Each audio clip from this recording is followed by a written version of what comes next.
Vəzifə liderlik instruksiya verməkdən ibarət deyil. İnsanlara qulaq asmaq, onlardan öyrənmək, gəminin platformaya çırpılması vaxtında özül rəisinin cavabı necə olacaq? Mühəndis üçün düzgün cavab var, lider üçün isə düzgün zaman. Həmin illər ərzində mən BP-nin əməliyyat elədiyi, demək olar ki, 5 qitənin hamısında oldum. Cənubi Amerikadan tutmuş, İndoneziyaya qədər, Avstraliyaya qədər, Alyaskaya qədər. Mən mühəndis olaraq elə bilirdim ki, problemi həll eləmək, düsturu yerinə qoymaq hər şeyi həll eləyir. Amma sonra görürsən ki, bu elə deyil. Nəticədə burada subyektiv dəyərləndirmə işin içinə girir. Həmin vaxtda rəhbər sənin sualının tərzindən, emosiyalardan xoşuna gəlir, gəlmir. Bu sənin karyerana təsir edə bilər, edə bilməz. Və mən orada çoxlu səhvlər eləmişdim.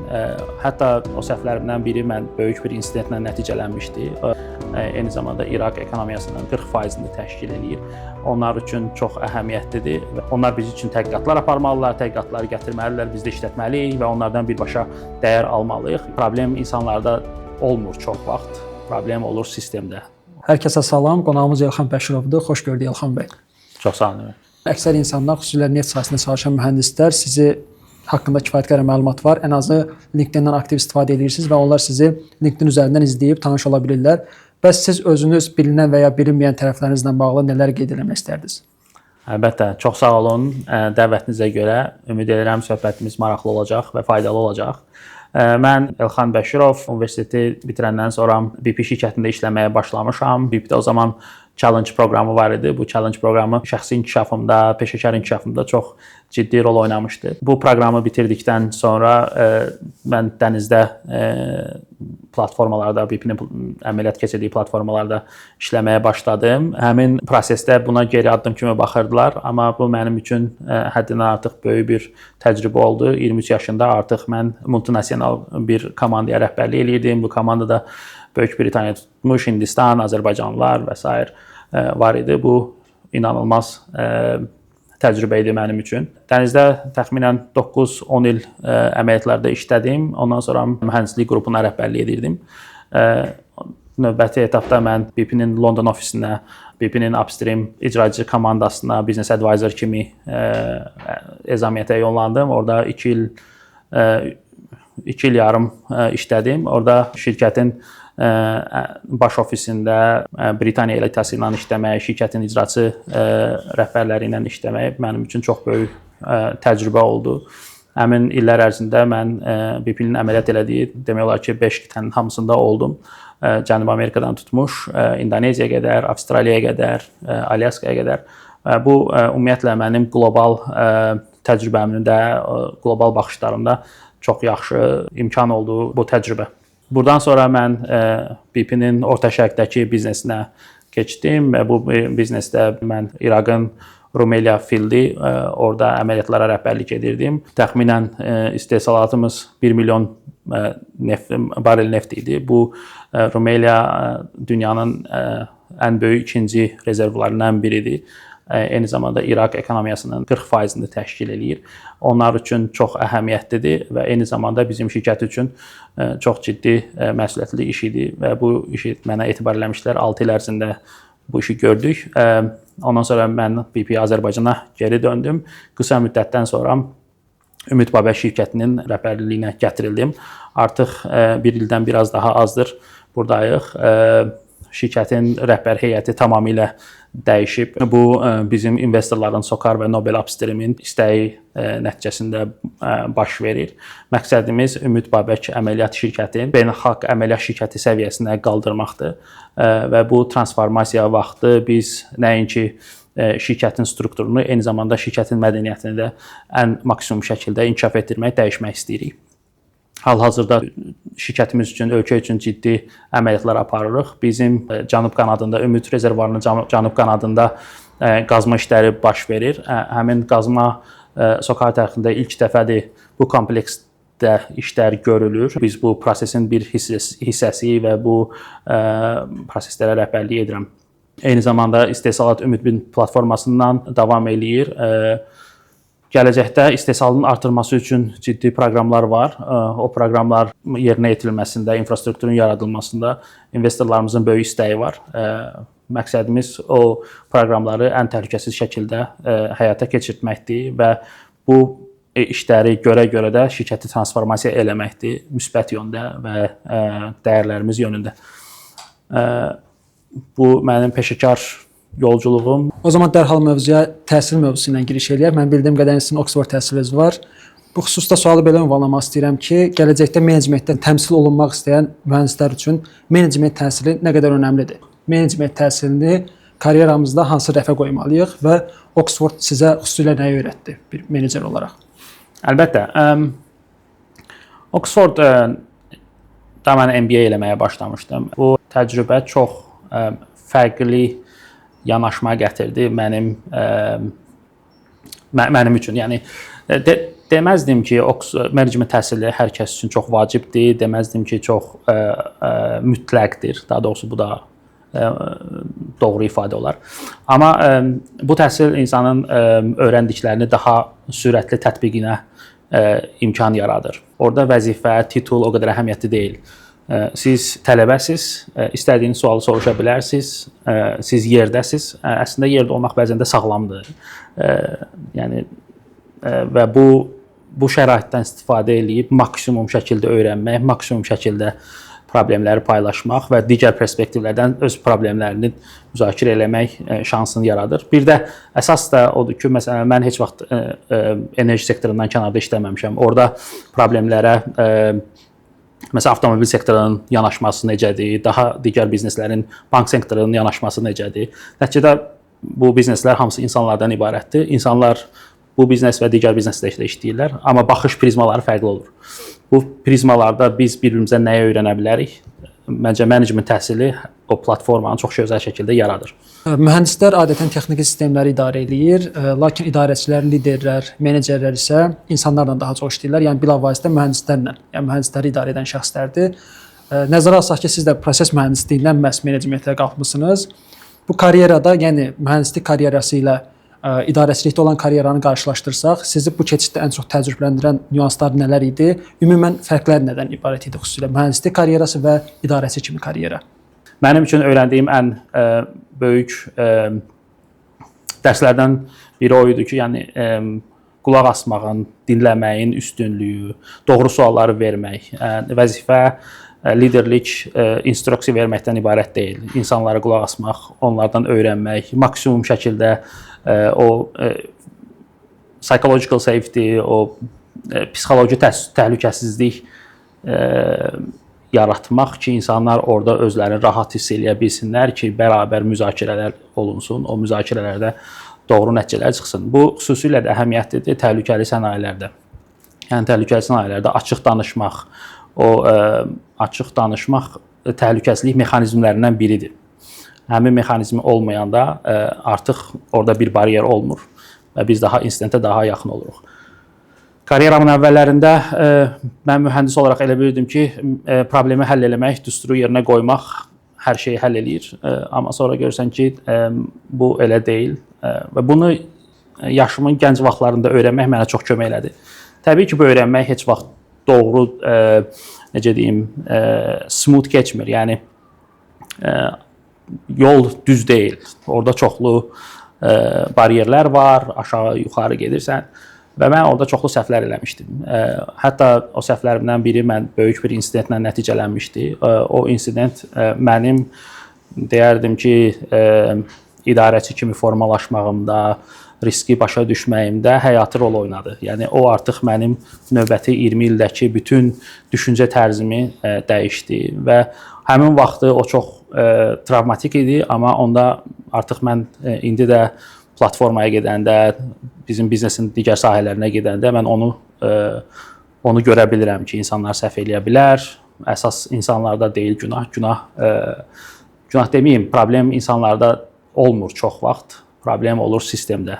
O sistemi necə düzəltmək lazımdır ki, necə qurmaq lazımdır ki, mühəndislər ən texniklər və yaxud da ki, oradakı yerdəki liderlər ən maksimum şəkildə faydalarını verə bilsinlər. Məhz bu mövzunun davamı olaraq növbəti sualım bu cür olacaq. Mühəndis üçün səhv çox vaxt texniki bir problemdir. Amma lider üçün, xüsusilə idarəçi üçün səhv strateji bir addımdır və çox şaxəlidir. Məhz texniki qərarlılıqla strateji addımlar arasında balansı necə qoruyursunuz? Bilirsiniz, indi mən təcrübəmdə qərar vermək prosesində təkcə özüm şəxsi təcrübəmi nəzərə almıram. Eyni zamanda çalışıram çoxlu danışım, çoxlu konsultasiya eləyim, çoxlu komanda ilə danışım, müxtəlif mentorlarımla danışım, koçlarla danışım, digər sahədə olan insanlarla danışırım. Yəni Oxfordda da olanda mən bunu eləyirdik. Biz problemləri gətirirdik. O problem bəlkə qərar vermək 1 ay, 2 ay vaxtım var. Ən düzgünü odur ki, məncə bu qərarın nə qədər hazırlayırsan, nə qədər bişirirsən ki, o qərar həqiqətən də ən yaxşı qərar olsun. Bu strateji qərarlar məncə 1 günə verilmir, 2 günə verilmir. Maksimum çalışıb o qərarları doğru vaxtda, doğru yerdə, doğru insanlarla bir yerdə eləməkdir.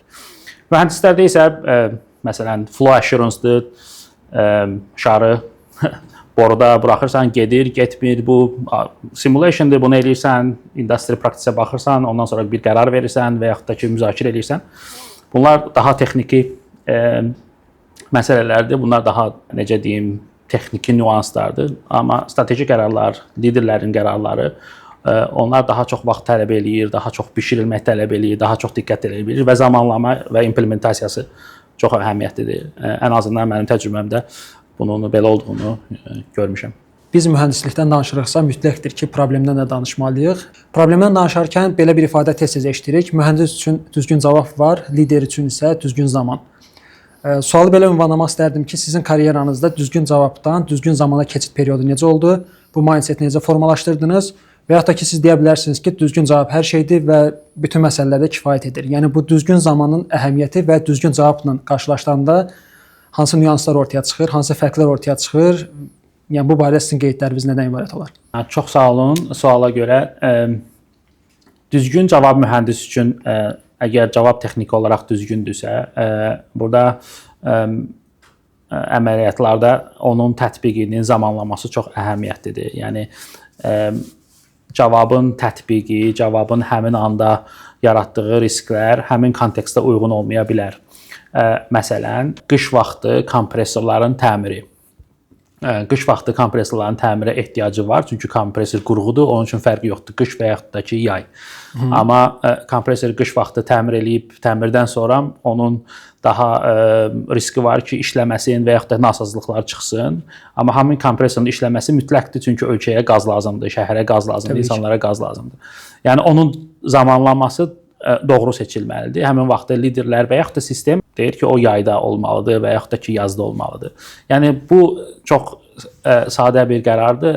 Ancaq bunu risk kontekstinə qoysaq, həmin doğru cavabların doğru vaxtda, doğru kontekstdə riski doğru idarə eləyərək tətbiqi çox önəmlidir. Bütün cavabların tətbiqində doğruluq nisbidir.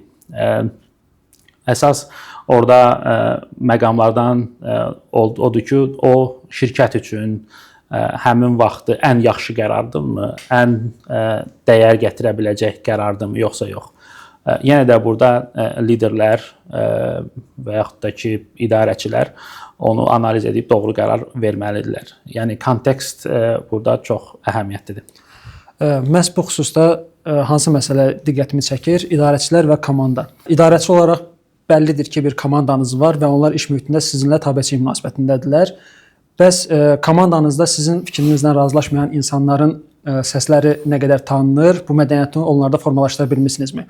Ümumiyyətcə, sizinlə əks fikirdə olan insanlar, fərqli mövqe sərgiləyən insanlar, təbii ki, arqumentlərlə bir yerdə, onların fikirləri sizin üçün nə qədər dəyərlidir? Antagonist yanaşma sizin komandada populyardırmı, önəmlidirmi? Yəni, bu haqda nələr deyə bilərsiniz? Bu çox aktual mövzudur. Çox təşəkkür edirəm. Sənayədə, biz xüsusilə təhlükəli sənayələrdə danışmaq, etirazını arqumentlərlə bildirmək çox əhəmiyyətlidir və bizim buna çox ehtiyacımız var. Çünki bu təhlükəsizlik mexanizminin bir bariyeridir, əvvəl dediyimiz kimi. Və mən danışmağı qayğı kimi qəbul edirəm. Nəinki susmaq. Əlbəttə, baxır necə onu etiraz strukturu necə qurulur, o etirazı necə eləyirik, hansı kontekstdə eləyirik. Bu bizim ən böyük məqsədlərimizdən biridir ki, ümumiyyətlə nəinki bizim leadership komandada, eyni zamanda bütün orqanizasiyada susmamaq, danışmaq, o speak up mədəniyyətinin ən maksimum şəkildə tətbiqinə nail olaq. Bu hətta ən yaxşı şirkətlərdə, ən qabaqcıl şirkətlərdə də bu problemdir. Çünki nəticədə burada subyektiv dəyərləndirmə işin içinə girir. Həmin vaxtda rəhbər sənin sualının tərzindən, emosiyalardan xoşuna gəlir, gəlmir. Bu sənin karyerana təsir edə bilər, edə bilməz. Bunlar hamısı o kontekstdə problem yarada bilər ki, bunu zaten bu problemlərə görə işçilər daha çox susmağa önəm verirlər. Amma bizim idarəçilər kimi, liderlər kimi ən diqqət elədiyimiz şey o mədəniyyəti, o psixoloji təhlükəsizlik mədəniyyətini elə gətirmək lazımdır ki, insanlarımız xüsusilə də ki, frontline-dakı, yəni o ön cəbhədəki, platformadakı, sahələrdəki insanlarımız öz arqumentlərin, öz narazıçılıqlarını dilə gətirə bilsinlər. Burada söhbət təkcə mənim yeməyim yaxşı deyil, mən buna etiraz edirəm. Bu da bir etiraz üsulu ola bilər.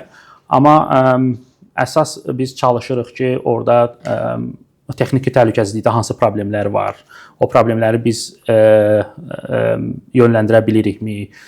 İnsanlar liderlərin qərarlarından nə qədər təsirlənirlər? Bu qərarlar onların texniki təhlükəsizliyinə nə qədər kömək eləyir? Biznesin optimallaşdırılmasına nə qədər kömək eləyir? Və biz bunu geri bildirimlərlə görürük. O geri bildirimlər həmişə yaxşı olmur. Bəzən biz istəyirik ki, onlar olduğu kimi, orada hiss olunduğu kimi bizə gəlib çatsın. Biz başa düşək ki, biz nə qədər doğru qərarlar veririk. Yəni, susmaq burada kömək eləmir. Ona görə bizə lazımdır ki, xüsusilə narazı olanda bu narazıçılığı arqumentlərlə ortaya qoyub müzakirə eləyə bilək. Çatmışıqmı ora? Əlbəttə yox.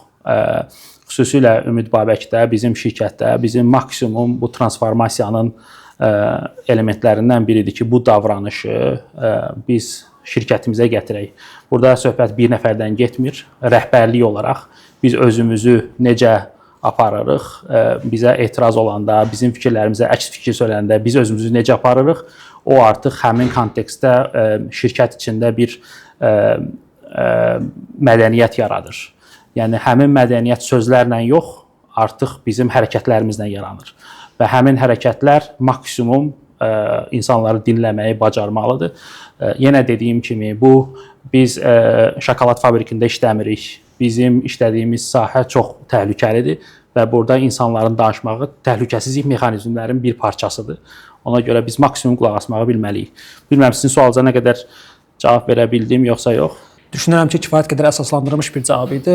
Məhz bu cavabı biraz da xarici təcrübələrlə əlaqələndirməyə çalışaq. Sizin həm Middle East, Böyük Britaniya, İngiltərə təcrübəniz var. Bəzən eyni problem fərqli qərarların verilməsi ilə nəticələnir fərqli regionlarda. Belə deyək, lokal dəyərlər beynəlxalq standartların tətbiq edilməsini əngəlləyir və yaxud da ki, bir qədər uzadır.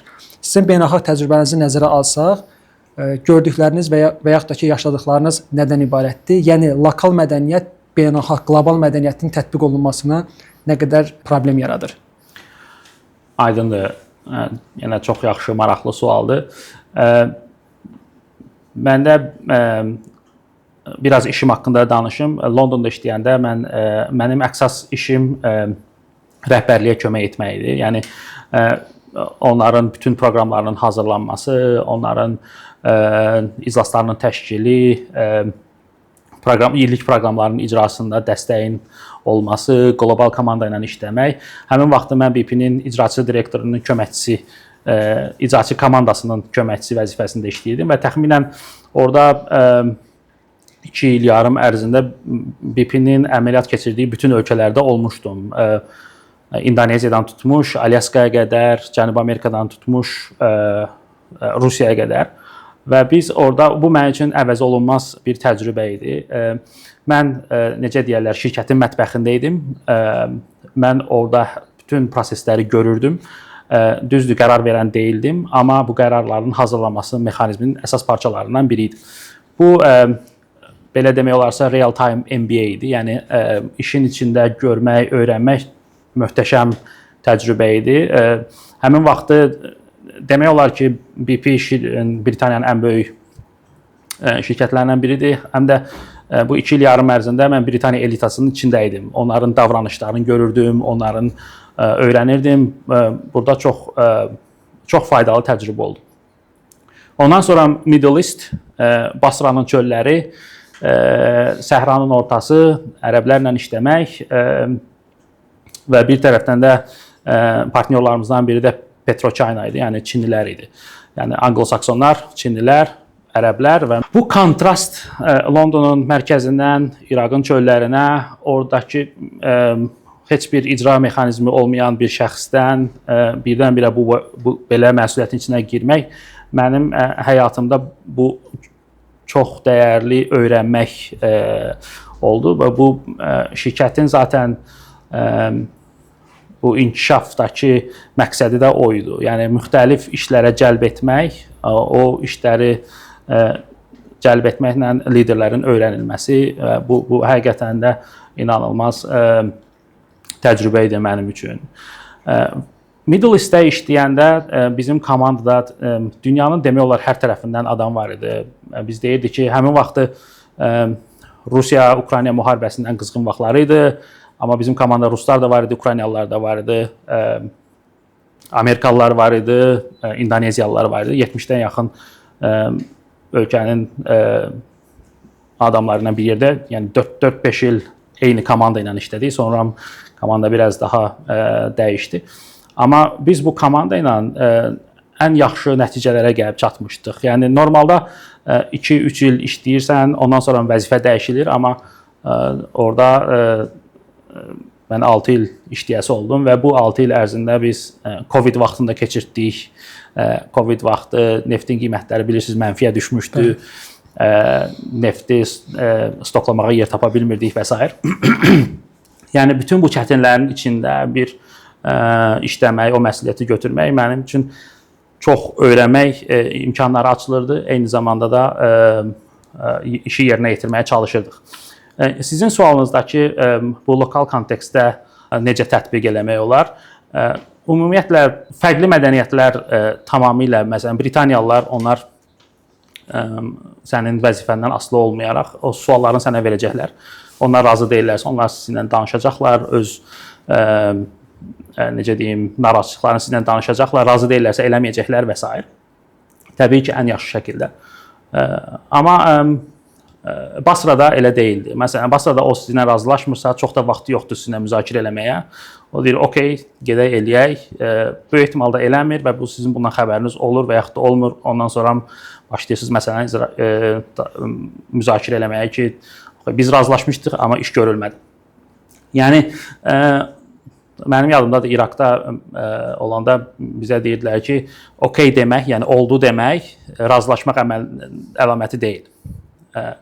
O çox maraqlıdır, yəni ki, okey, amma o demək deyil ki, razılaşıbsan, gərək daha da söhbəti aparasan.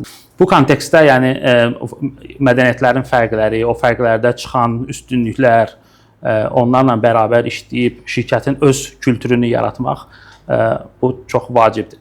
Gəldi Azərbaycana. Azərbaycanda məncə bizim mədəniyyətimiz xüsusilə neft sənayesində daha çox what good looks like, yəni yaxşı təcrübə BP-dən gəlir. BP zaten yaxşı təcrübəni bura gətirib. Məncə onun tətbiqidir əsas çağırış.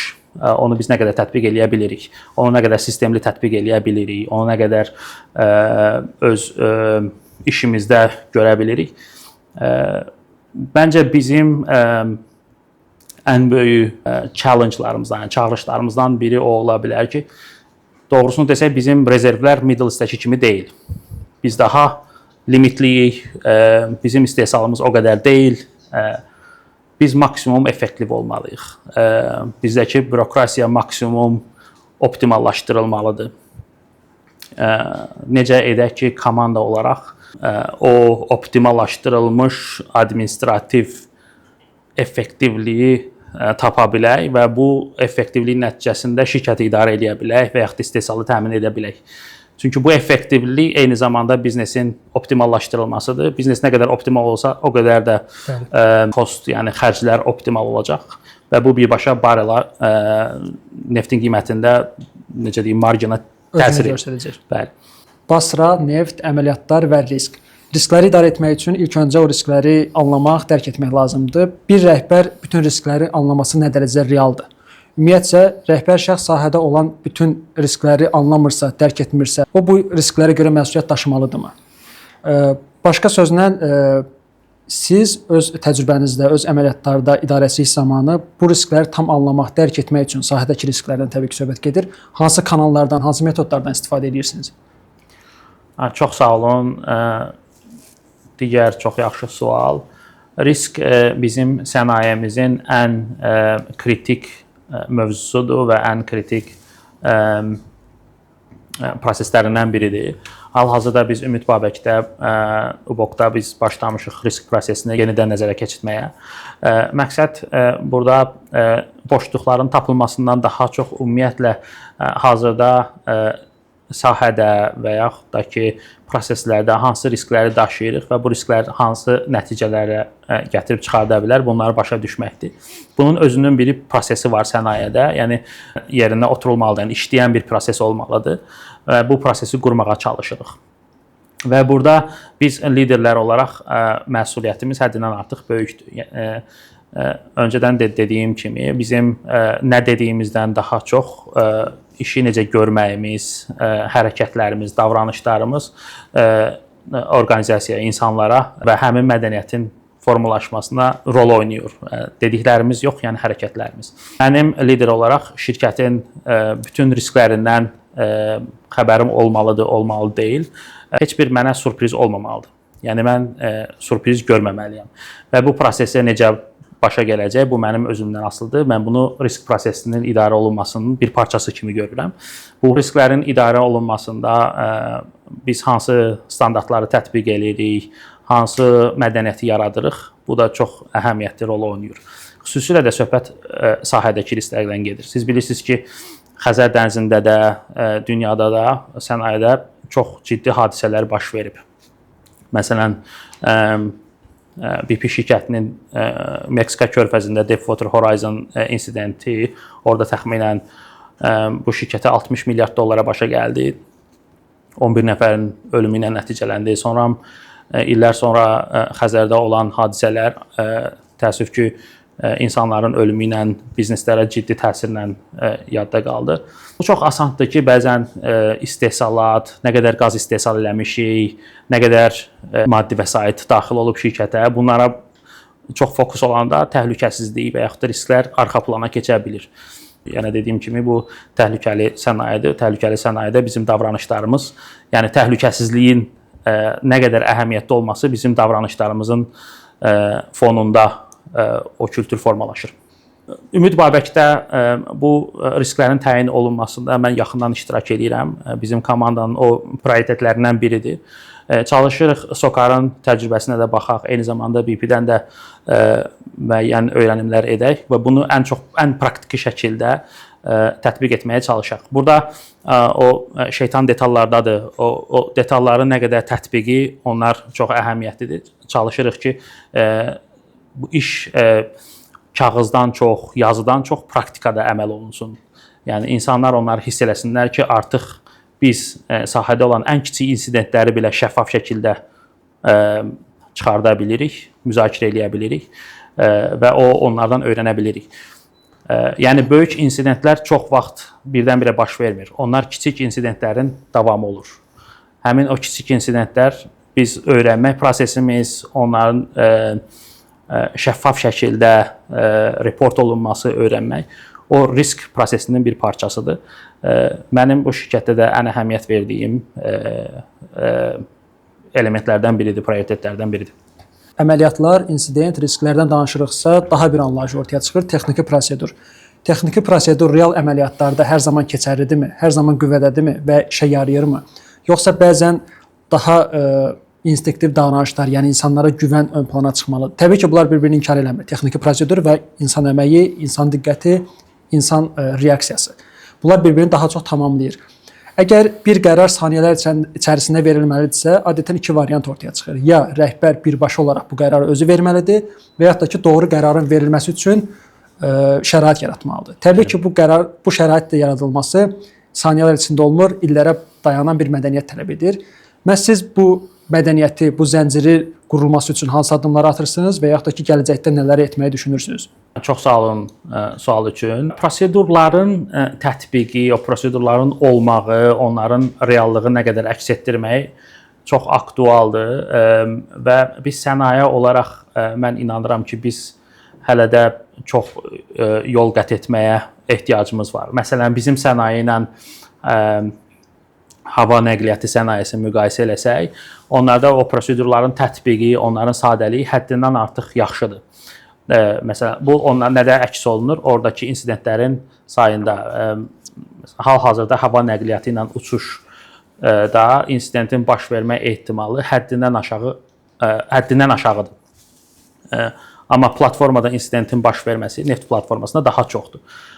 Bu o deməkdir ki, həmin sənaye artıq təhlükəsizlikdə çox təkmilləşib, çox müdrikləşiblər və biz sənaye olaraq onlardan bunu öyrənməyə çalışırıq və bu uzun müddətli bir prosesdir.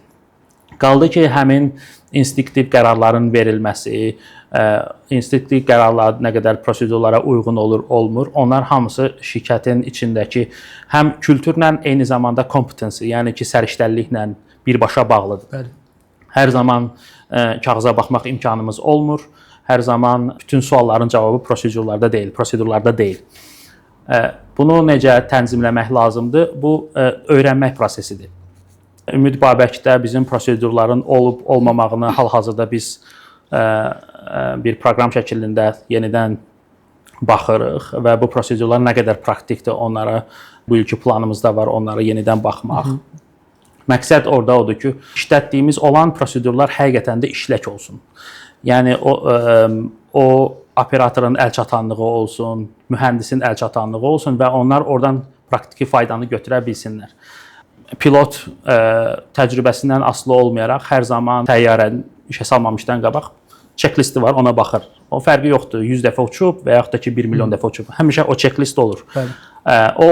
O prosesin nə qədər təkmilləşdiyini göstərir.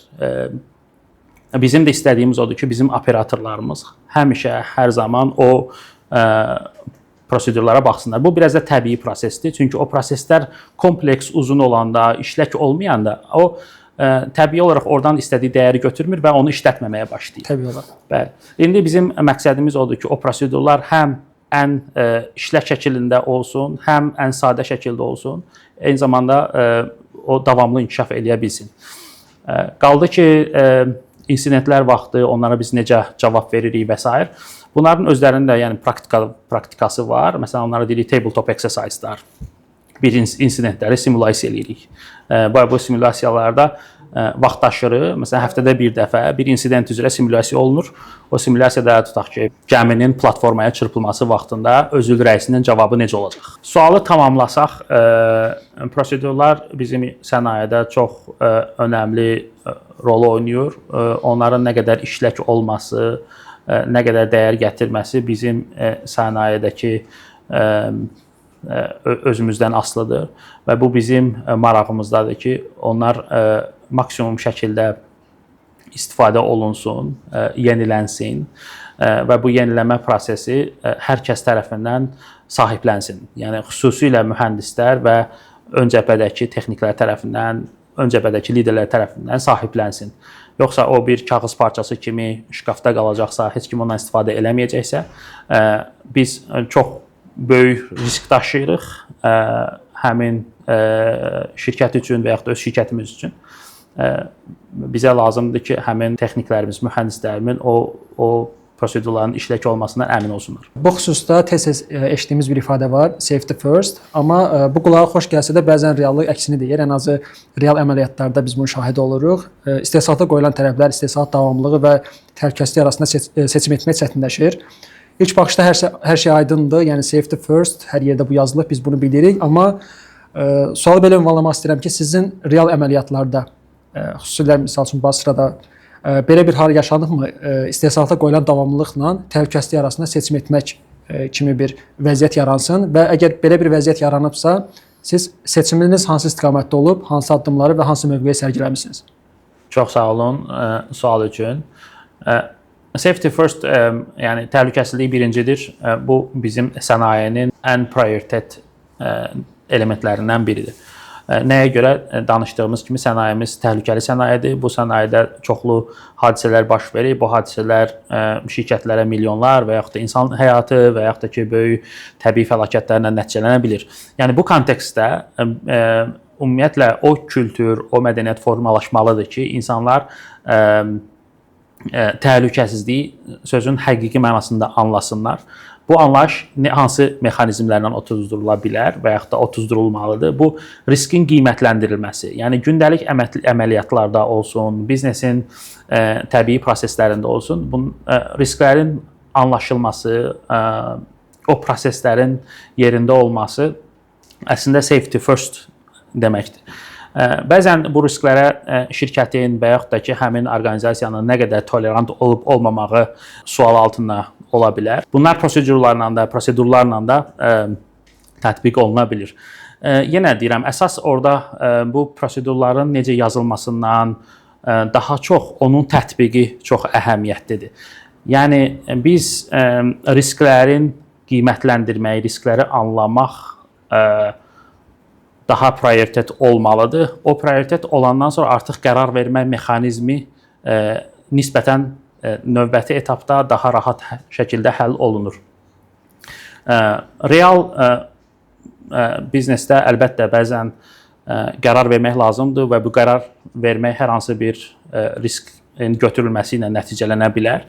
Zaten buna görə mühəndislər var, liderlər var. Onlar riski qiymətləndirirlər, təmin edici kontrollar alınır və s. bu işlər görülür.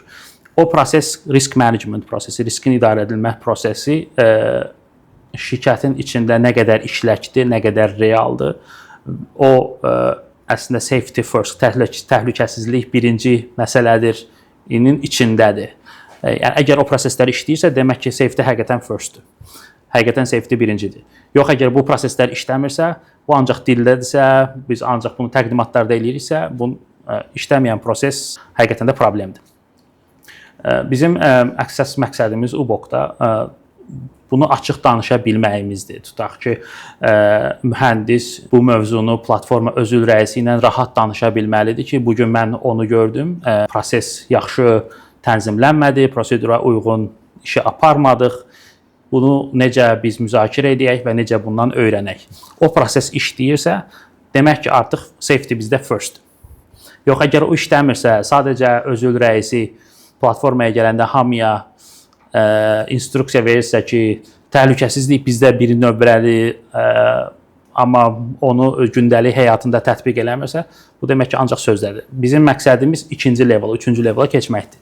Yəni, o proseslər işləməlidir, hər şey bütün insidentlər şəffaf şəkildə masaya qoyulmalıdır, onlar müzakirə olunmalıdır.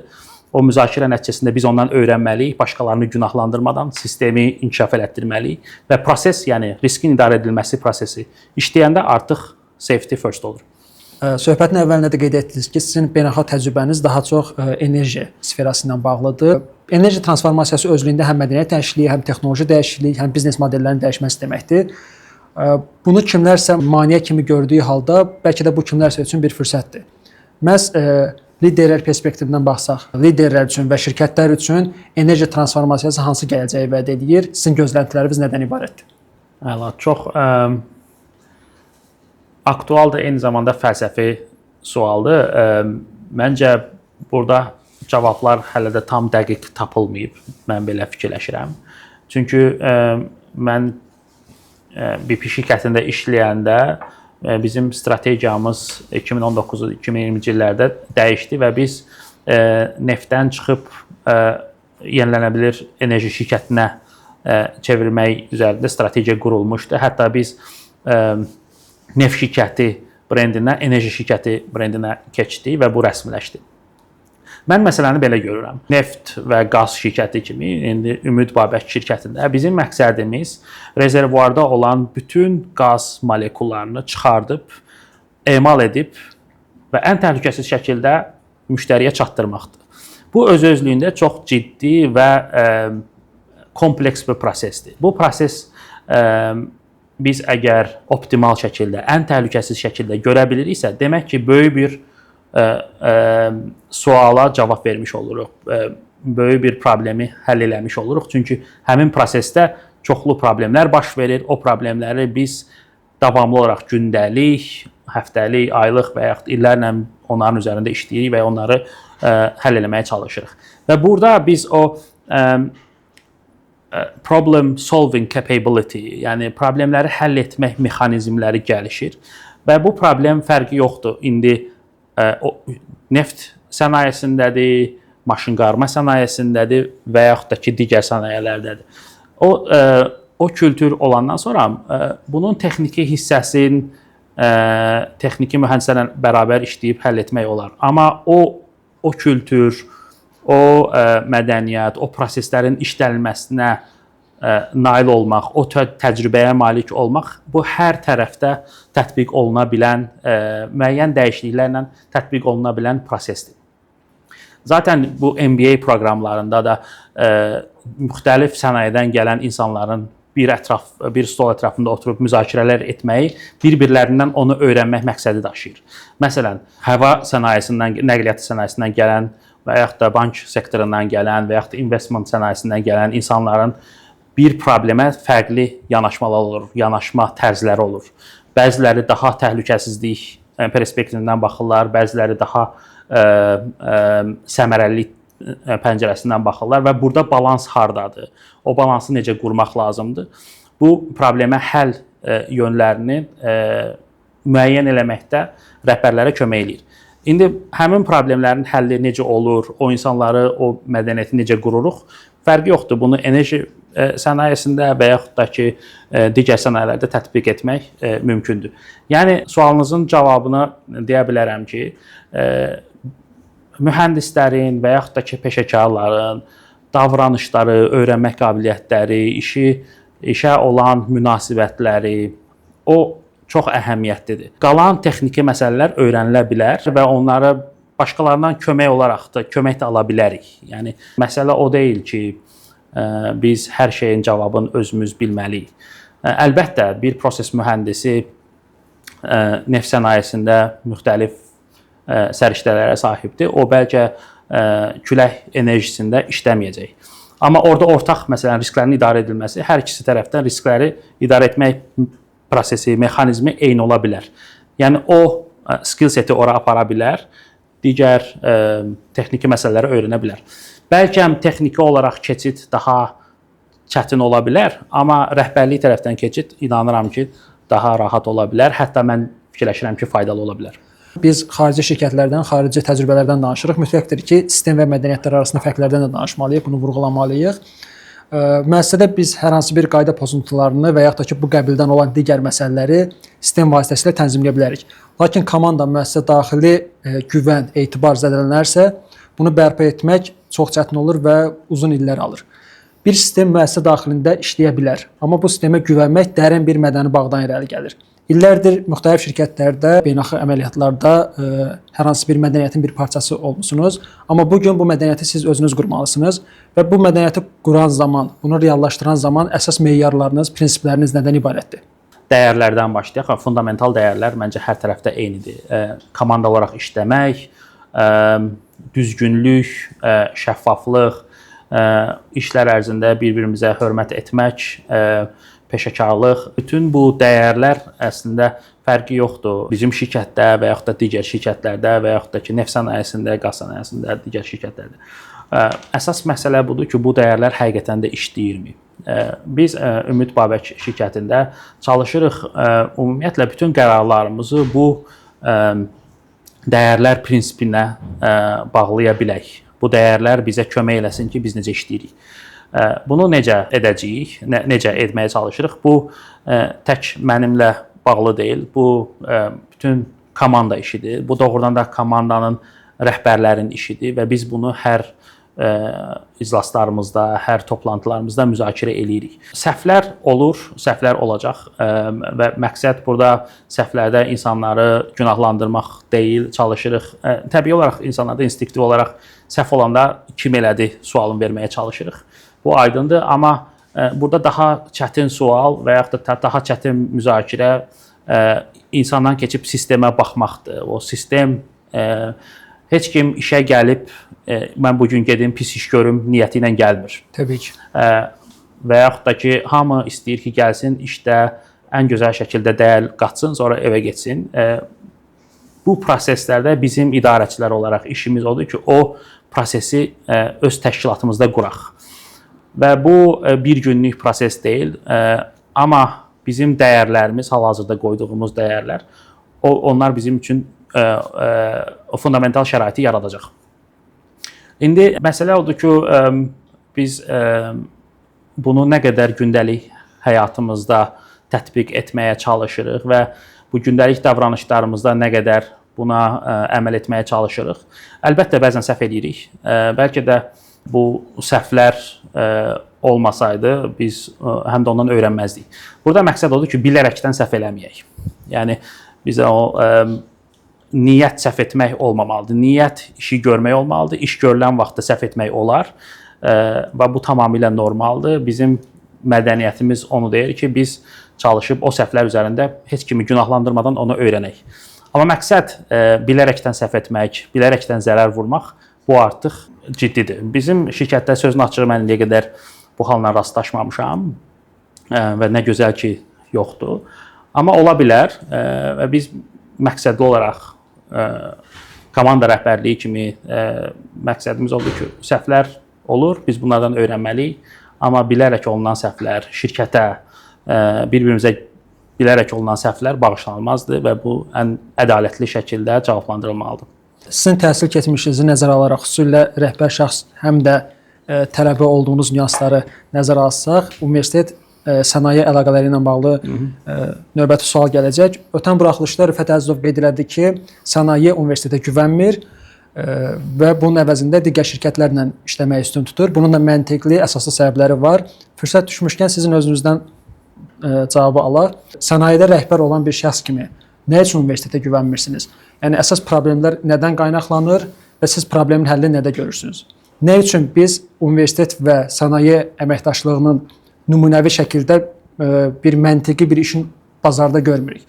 Ya yoxdur, ya da gözə dəyməyəcək qədər çox azdır. Bunun əsas səbəbləri, faktorlar nədən ibarətdir sizcə? Allah, çox sağ olun sual üçün bir daha. Əslində, Rüfət müəllimin orada dediyi, biraz da özünü tənqid prinsipindən baxanda, bu yaxşıdır ki, bu əslində müzakirə olunur. Hal-hazırda sənaye universiteti arasındakı əlaqə bundan ibarətdir ki, universitetlər maraqlıdır, sənayedə işləyən insanlar öz təcrübələrini tələbələrlə bölüşsünlər və yaxud da ki, sənaye universitetlərin maliyyəsinə kömək etsin. Nəzərinizə çatdırım ki, biz bu il birinci dəfə olaraq 2 universitetlə bu anlaşma memorandumu imzaladıq ki, onların laboratoriyasını yenidən quraq. Bu Naxçıvan Dövlət Universiteti və Sumqayıt Dövlət Universitetidir. Biz bu ilə qürur duyuruq, çalışırıq bu sahədə öz töhfəmizi verək. Amma hal-hazırda onlardan geri dəyər ala bilirikmi? Bu dəyər maksimum yaxşı tələbələrin işə girişimi ilə, işə alımını ilə baş verir hal-hazırda. Amma bu daha inkişaf etdirilməlidir. Məsələn, tutaq ki, bizim 30 il ərzində qurulmuş neft və sənaye infrastrukturumuz var. Bu infrastrukturun saxlanılması, məsələn, o korroziyaların önlənilməsi, o texnologiyanın daima yenilənməsi, biz bunlarda universitetlərdən, akademiyadan dəstək almalıyıq və ya dəstək deməyim, onlarla bərabər işləyə bilməliyik. Hal-hazırda bizim bu sahədə universitetlərlə heç bir əlaqəmiz yoxdur. Elmi tədqiqat olaraq nəzərdə tutulur. Xeyr, yoxdur. Çünki bizə lazımdır ki, problemi başa düşən kontraktorlar, daha doğrusu problemimizi başa düşülsün və problemə sistematik olaraq cavab verilsin. Əlbəttə, bu prosesin özünün maddi dəyəri var. Biz o maddi dəyəri qarşılayaq. Və yaxud da ki, onlar proaktiv şəkildə yaxınlaşsınlar, desinlər ki, sizin bu problemləriniz var. Çünki bu problemlər təkcə bizdə deyil. Ümumiyyətlə sənayenin problemləridir. Məsələn, korroziya, məsələn, waste management, tullantıların idarə olunması və s. və s.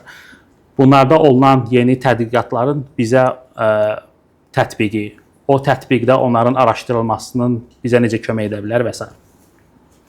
Bu hadisə bunlar hələ ki baş vermir. Məncə biz bərabər işləməliyik ki, bu prosesi təkmilləşdirək. Məsələn, tutaq ki, Covid vaxtı universitetlər, Oxford Universitetinin özünün çıxartdığı ümumi dərmanları, onlar Britaniya adından satıldı və bunlar Oxforda və yaxud da sənayeyə böyük gəlirlər gətirdi. Bu onların universitetin sənayeyə, cəmiyyətə tədqiqatlarının birbaşa tətbiqi bu prosesə, bu səviyyəyə gəlib çatmaq lazımdır. İndi bu səviyyəyə gəlib çatanda universitetlər nə etməlidirlər? Məncə biz yaxşı başlamışıq. Məncə hal-hazırda universitetlərdə maksimum şəkildə sənayədən insanların işləməyi, universitetlər sənaye haqqında bu müzakirələrin aparılması, laboratoriyaların qurulması bu yaxşı başlanğıcdır. Amma bizim çağırış odur ki, bu növbəti mərhələyə keçməlidir. Onlar biz üçün tədqiqatlar aparmalılar, tədqiqatları gətirməlidirlər, biz də işlətməliyik və onlardan birbaşa